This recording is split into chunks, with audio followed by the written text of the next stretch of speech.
Louisville's second half comeback against Boston College might just be the spark that the Cardinals so desperately needed.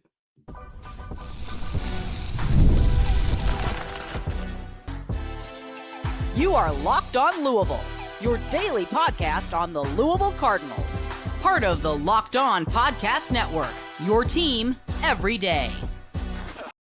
Card Nation, what is going on, everyone? Welcome into this Tuesday edition of the Locked On Louisville podcast. I'm your host, Dalton Pence. This is my fifth season covering the Cardinals, third year hosting this show. I want to take this time to personally thank you all for making us your first listen of the day. Just a reminder, Locked On Louisville free and available on all streaming services 5 days a week. Your team every day. Now, today's episode of the show is brought to you by FanDuel. New customers can place a $5 bet and you'll get started with $150 in bonus bets if you win your first $5 bet. Visit FanDuel.com to get started. The Louisville Cardinals needed a huge second half comeback to defeat the Boston College Eagles on Friday night, and they got it. And hopefully this is the spark that the Cardinals needed to desperately turn around the season and finish the 2024 campaign strong. We'll discuss what went into that. Also, discussing another slow start for Jeff Brohm's team. Something has to change. We'll talk about it. And Caullin Lacy's situation. It's been really interesting. Jeff Brohm had some comments on Monday afternoon. We'll break those down and discuss this situation in its entirety. So, a lot of good stuff to talk about. If the meme that had us in the first half, I'm not going to lie, was an actual game, it felt like it was Louisville's contest against Boston College on Friday. Louisville started the game down 20-0. I remember thinking to myself, Louisville's looking okay. And then it seemed like pandemonium followed. And I blink and the Cardinals are down 20-0. They're able to sort of keep things at bay, score a couple times. But with 8 minutes to go in the third quarter, Louisville was down 27-10. And at that point, the Cardinals woke up, answered the call, and ended up victorious on Friday evening. And hopefully, this was the spark, or current sense is the spark, that Louisville so desperately needed to find to sort of give some life back into the season and finish the season strong, because it's not an easy end of the year. I mean, you have Clemson on the road this week. You have Pittsburgh, who is undefeated. You're on the road to Kentucky, and I don't care how bad that team down the road is. They always get up for this game. Louisville sitting at 4-3 coming into the game, 2-2 in conference play. It felt like things were lethargic, right? I mean, the fan base was, at this point, I mean, I guess you could still say there might be some concerns, but I mean, there were people that are concerned about the direction of the program because of how things have gone this year, because it felt like there's been no energy. It's been lackadaisical. Louisville has had the same issues over and over and over, and they're not getting corrected. So the Cardinals desperately needed a win. That was the talking point coming into the week, and they got it. And it took a big-time comeback to be able to get victorious. Now, you can look at this two different ways. You can talk about the slow start. You can talk about the strong finish. We're going to talk about both because both are really important. But what's most important to me is that this team battled its adversity in probably the most dire form. I mean, you're down 20 points in the first half. You're down 17 with about 23 minutes of gameplay left. And I know that Boston College is a team that you're supposed to beat. I mean, you entered this game at like a 7.5 point favorite line, according to today's title sponsor of the show, FanDuel. But, and I will admit, yes, you are supposed to handle business. But winning on the road in conference play is not the easiest thing to do, even if Boston College doesn't have the greatest home field atmosphere. And even if Boston College have been trending in the wrong direction coming into this game. All those things are true. However, there is some recognition to be had and some praise to be delivered for a team that basically blocked out the noise in the second half, and they got things done. And hopefully this serves as that jolt of momentum. Because you got that win against Virginia, but didn't really feel all that good. It felt like Louisville was just trying to escape Charlottesville with a win. Miami, I mean, yeah, it would have been great to beat Miami, but you sort of, again, you were maintaining the status quo by losing that game by 7. All 3 losses coming by 7 points to currently ranked teams. But then you had the Boston College game where it felt like all hope was lost, and then everything came together. And there's a lot of momentum when you're able to come from behind and get that victory. And there's been a lot of talk amongst the fan base, on the heels of the Caullin Lacy announcement. The rumor among the fan base is that this team is quitting. And what did you see in the second half against Boston College? Literally the opposite. Because your big-time playmakers, the guys that you rely upon all season to come in clutch, well, they indeed made big-time plays. Like I mentioned, Louisville was down 27-10 when Boston College scored on their first possession of the second half. And what happened after that? Well, the Cardinals were able to move down the field. Isaac Brown got going early on in that drive, and then he was able to get the ball, I think, into or around midfield, and then Tyler Shough threw the ball to Ja'Cory Brooks. And stop me if you've heard this before, Ja'Cory Brooks made plays happen one-on-one. I mean, a 44-yard catch down to the 6-yard line, and then Tyler Shough found Nate Kariski for his first touchdown of the season. They were able to cut the lead to 10. And then the defense stood up, because in the first half, I mean, they started out pretty decently, and then Boston College seemingly got whatever they wanted for the remainder of the first half and starting out into the second. And if you look at Boston College's drives after that initial touchdown in the second half, it goes punt, punt, punt, punt, turnover on downs, turnover on downs. They didn't allow a single point after that. Louisville rose the occasion on both sides of the football. Down 27-17, they were able to move the ball again. Shough found Kariski once again to cut the lead to 3. Louisville ended up taking the lead on an 18-yard touchdown run from Isaac Brown. They were able to Isaac Brown was the touchdown that got them to within 3, and then Nate Kariski caught another touchdown pass, his second of the afternoon or evening, whichever you will, to take the lead. And at that point, Louisville's defense took their steps forward. Ashton Gelati had 2.5 tackles for loss. Quincy Riley, Tay Holloway had some big deflected passes. Corey Thornton as well. Ultimately, the Cardinals just did what they needed to do on both sides of the football. So you have to give credit not only to the players, but to the coaching staff as well, because on this show and throughout the fan base, we've been very critical of coaching, and probably justifiably so.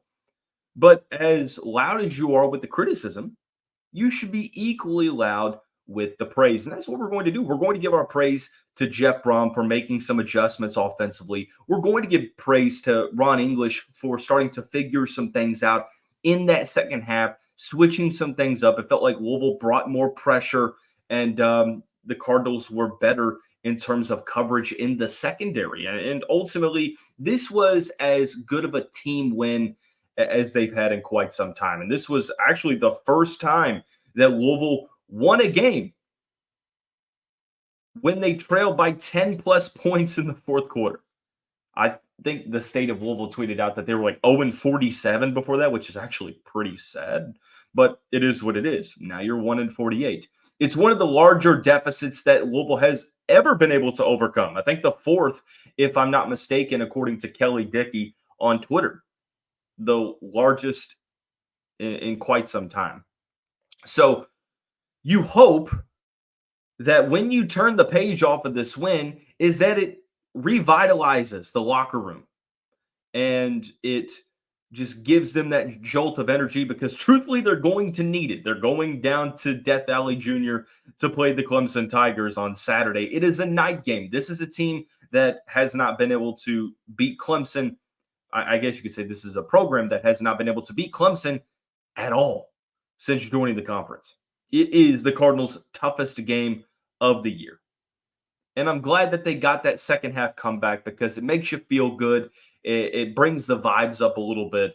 And one thing about momentum is that it can get really hectic. And that is what you hope happens.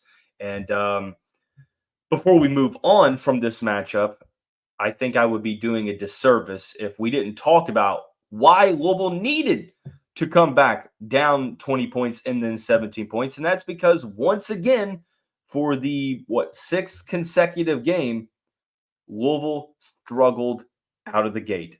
And it has been a really challenging issue to decipher because it's not the same issues every time. But one thing remains certain is that Louisville and the start of games just don't mix very well. And we'll discuss coming up on the next segment of Locked On Louisville. Hey, Cardinal fans, it's time to recognize the Roy Player of the Week. So far this season, we pulled over $20,000 with fans to support players on Roy.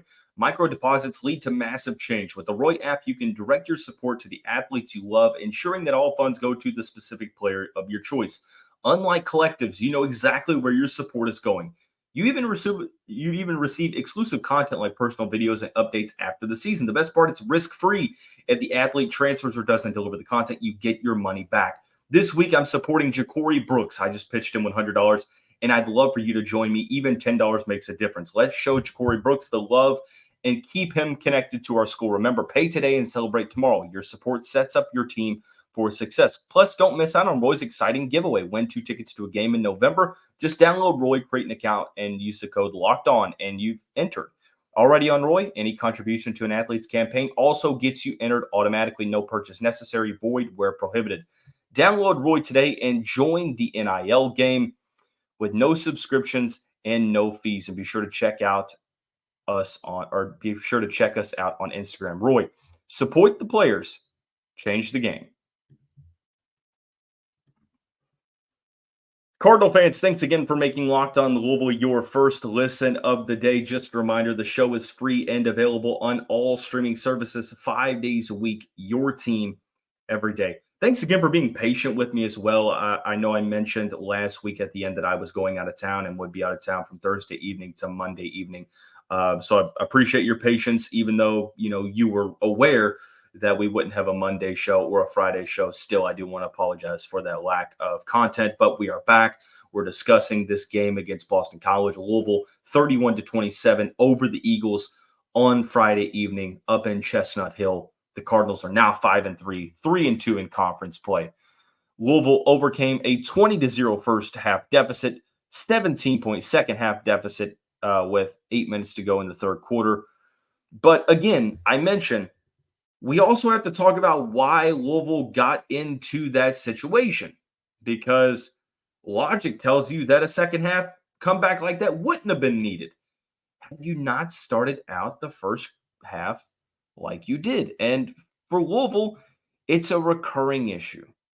I mean, Notre Dame, SMU, Virginia, Miami, Boston College, even Georgia Tech before the Notre Dame game. Like, you have 6 consecutive games of pretty difficult first quarters. Not great performances. And it was sort of more the same. And what's weird to me is that it's never like the same issues. Sometimes it's the defense not stepping up. Sometimes it's the offense not sustaining drives. Sometimes it's turnovers. Sometimes it's special teams mishaps. Other times it is situational play calling. Like, it's never the same thing, but it's always a combination of usually those issues. And the small things add up, and it is hurting Louisville. And a lot of it is self-inflicted mistakes. Like Jeff Brohm said it in his Monday press conference. We shot ourselves in the foot. It feels like that has been an issue over and over and over again. And thankfully, Louisville was able to overcome it. But again, we have to talk about why they got into that situation in the first place. It started out really, really good, right? I mean, Louisville had the 3-and-out. They forced a punt, and they got the ball at the 50-yard line. Like, you couldn't have asked for a better start. And Louisville was able to get a couple yards. They got into 3rd and 2. Tyler Shough threw a pass that went through Amari Huggins-Bruce's hands. It looks like he tried to catch it with his chest and body instead of his hands, and it went incomplete. And then Tyler Shough, on 4th and 2, Louisville decided to go for it on the 42-yard line of Boston College. Shough decided to get out and scramble, and he was short of the line to gain. He probably could have cut up field and got the yardage, and it felt like Brohm was a little bit frustrated that he didn't do that, or at least try to extend the ball. Louisville ended up turning the ball over on downs, and it got frustrating. But thankfully, the Louisville defense did it again. They forced another 3 and out, and Tyler Shough then went down the field. They got at, I think it was the 40s. It was around midfield, and Tyler Shough, instead of throwing the ball out of bounds, he ended up throwing an interception. And Boston College got the ball back, and then Louisville's defense really wasn't able to be effective. Boston College went down the field. They scored a touchdown. They went for the 2-point conversion. I'm sorry, they didn't go for the 2-point conversion. It's looking really weird on the play-by-play on ESPN. It was 7-0, my fault. At that point, Louisville went down, tried to go and moved the ball down the field. They got to the Boston College 39, a missed field goal. Boston College scored again, and then Amari Huggins-Bruce fumbled the ball. Boston College went down and scored. It was 20-0. And thankfully, Louisville ended up getting that big touchdown drive at the end of the half. But again, it just goes to show you that the Cardinals had to overcome first half woes. And a lot of it is first quarter, but this was the majority of the half. And it's starting to become an issue to where you have to, in 3rd and 4th down situations, like there has to be some level of wherewithal, not only by the coaching staff, but the players as well. Like Tyler Shough has to know that you're 2 yards short. And I know you don't want to take as many hits and you want to go out of bounds, but at that point, 4th and 2, and if you cut back up field, you may end up getting the first down. At some point, you do have to go for it. Football is a contact sport, and I understand what he's trying to do there. But it was pretty clear that when he went out of bounds, I was like, oh, wow, he's short. And it probably doesn't even need a review. Like, he's short. And Jeff Brohm knew it. I mean, you could tell he was frustrated. And then you had the interceptions in the first half, issues of not being able to move the ball. And when you did, it's becoming an issue. Like Louisville's had their fair share of being able to kind of go down the field, but just stall out when they get, it's like when they get in between the 40s, it's like, what's going on? Why is this an issue? Like Scott Satterfield's teams struggled to capitalize when they got into the red zone. When this Louisville team gets in the red zone, usually they're pretty good. It's just getting to that point. And I know that special teams has been shaky this season, and punting hasn't been great. Field goal kicking has been shaky. But again, all these small mistakes are starting to mesh together, and that's why you're getting these first quarter, first half woes. Is in this game, what was it? It was the turnovers. It was, the situational execution. 4th and 2 from the Boston College 42-yard line. It was not being able to, get many stops in the second quarter or at the end of the first quarter in the second. Like they had the 4th down where Ron English completely sold out for the run, and they had someone running wide open down the sideline. I mean, the guy probably could have started somersaulting at the 20-yard line and got in. That's how wide open he was.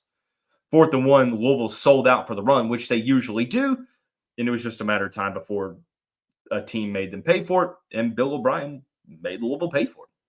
So it was a little bit of a culmination of multiple things. And like I said, it's different every week. But as good as Louisville was at executing and not beating themselves last year, you're playing a little bit better competition this year.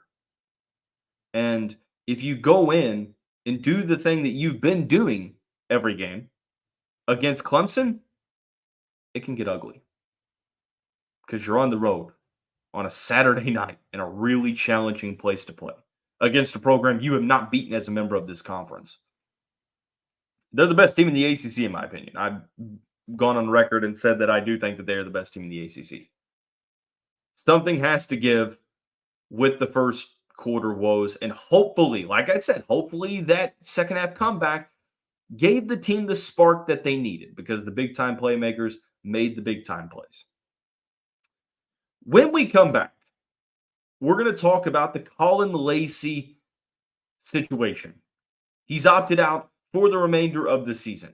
What happens next for Lacy in Louisville? Will he ever play in a Louisville uniform again? How does Jeff Brohm feel about it?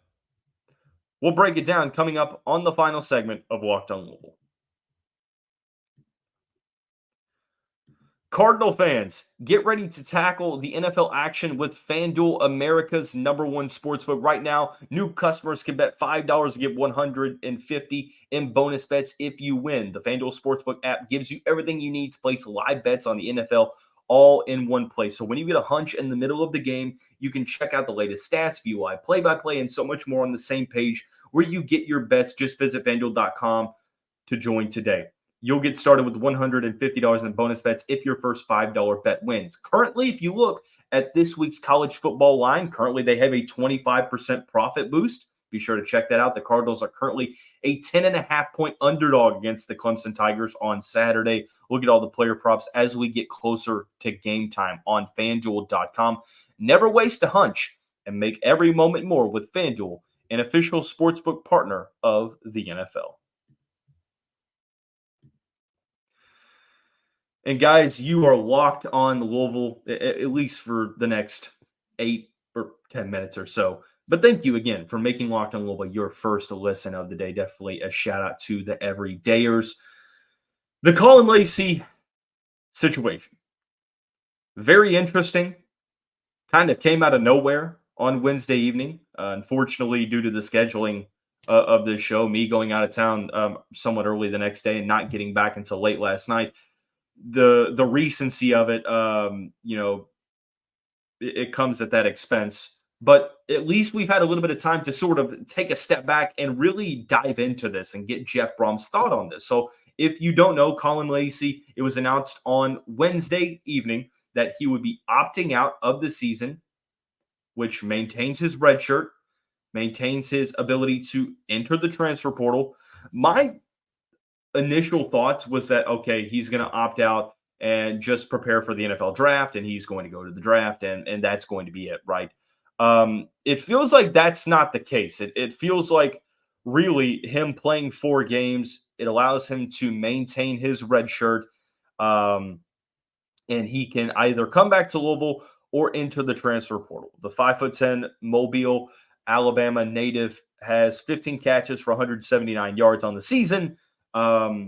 Missed the first portion of the year with a broken collarbone. He had the kickoff return for a touchdown against Miami. And it seems like, this is a decision for him to bet on himself and believe that at, the end of the day, with a full slate of health, with a full season of health, that he believes that he can do what he needs to do and impress the NFL scouts.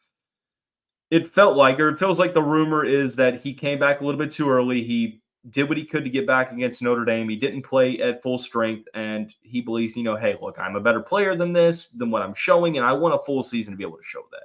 If that's truly what he believes, and that's what his decision was based on, I'm okay with it, respecting that. I mean, it is a business decision. I respect it. As an advocate for the players, I respect that decision. But as a Louisville fan, I realize that it does hurt the team. And Jeff Brohm said, he was like, basically, I don't agree with it. But we're going to respect Caullin Lacy's decision. We're going to do whatever we can to help him out. And we're going to, work through things to try to get him back next season. So it's one of those situations to where, it sucks as a Louisville fan, because if it happens to your team, like it hurts your team, because Lacy does bring, another level of explosiveness. And with no Jaden Thompson for the rest of the year, Jimmy Callaway has been hurt. You've had to rely on some other players to step up in his absence. Obviously, Ja'Cory Brooks has to be the Ja'Cory Brooks that we've seen, and he was against Boston College. Chris Bell took a step forward against Boston College. You need the tight ends to play a big factor in it. Nate Kariski caught 2 touchdowns. Mark Redmond factoring in as well. And then also no Jamari Johnson. So you're looking at guys like Kataris Hicks, walk-on Chris Hughes, some players that, maybe you weren't intending to rely on during the season. You're going to have those guys step up. So it hurts your team. But then, if you advocate for the player, you're saying, well, if it is a decision, that he believes is best for himself, who are we to judge? You respect it. You might not agree with it, but you respect it. One thing that we look at now is, was the Miami game the last time we'll see Caullin Lacy in a Louisville uniform? And the short answer is I don't know. But I don't feel good about it, because here's the thing. You look at the language that was used. You look at the stance that was taken. It was never, well, he's redshirting and he's going to be back at Louisville. The stance was he could be back at Louisville if everything gets worked out. And we hope to be back at Louisville, and he could be back at Louisville. It's not he's going to be back at Louisville. So it feels like, it's not a done deal. I don't think that it is 100%. Like, if you ask me, and this is just my intuition, this isn't me saying that I know something that you all don't. And I know that some believe some things, some believe others. Personally, for me, I feel like he's going to enter the portal. That's just my thought. And I might be completely wrong, and I hope that I'm completely wrong. But you see things across the nation about players playing 4 games, redshirting, and entering the portal.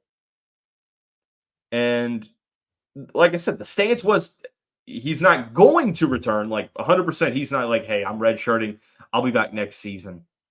I think Lacy is going to make sure that this makes sense from an NIL standpoint. I think you would be foolish to suggest that he's not looking at who the next quarterback's going to be, because that will probably play a factor in his decision. If Louisville brings in a quarterback that he feels can get him the football at a high level, then I think that could play a factor. But personally, for me, it feels like there's a lot of ifs. It's a conditional thing, right? Like, he'll come back to Louisville if. So that's what's kind of giving me the lack, or it's taking away the optimism in this situation. I know that people will say, well, he wants to come back as long as things are taken care of on the NIL front. And I'm sitting here and I'm like, okay, I get it, but you're talking about a player that played 4 games and maybe not necessarily is fully healthy. And not only are you probably going to have to give him NIL money for the rest of the season while he doesn't play, but also next season as well. So this is where, like, the uncharted territory comes with NIL, is that, usually before NIL, if a player redshirts, then usually they come back. This time around with NIL, who knows? So I guess the thing about it is that I hope that he's back, and I hope my intuition's wrong, but I don't feel confident knowing that, like, it's a conditional thing. Like, it's not a done deal that he's coming back. And until he comes out and says that, hey, look, I'll be back next year,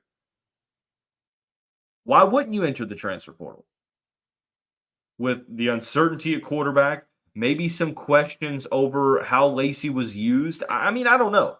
Again, people can say one thing in a statement, and that might not necessarily reveal the whole truth.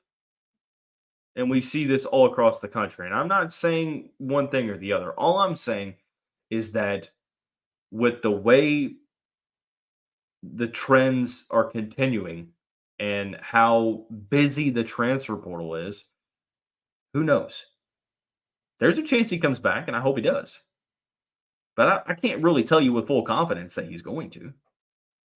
Look at the stance. Is that, well, if Louisville, if you work things out, what does that mean? if it makes sense for both parties. Like, what does working things out to get him here? What does it mean? Is it a conversation over usage, how he's being used? Is it a conversation over who the quarterback is going to be next year? Because I feel like Louisville's going to go back to the portal to get another transfer portal quarterback. Or is it about NIL? Is it about, well, with him redshirting, what does that mean for the money that he's currently being paid? What does it mean for next year? How does it make sense? And these are all conversations to where it feels like both parties are wanting to get this done, and that's the hope. But who knows? So we'll see. We'll obviously monitor the situation whenever we get new developments in this situation. But at this point, all you can do is really wait and see. That is going to wrap up this Tuesday edition of the show. Tomorrow, when we return, a little bit of college basketball talk. Louisville played their second exhibition against Spalding. Some people have had some concerns. We're going to put those concerns to rest for the moment when we come back. But everyone have a great day. We'll see you right back here tomorrow.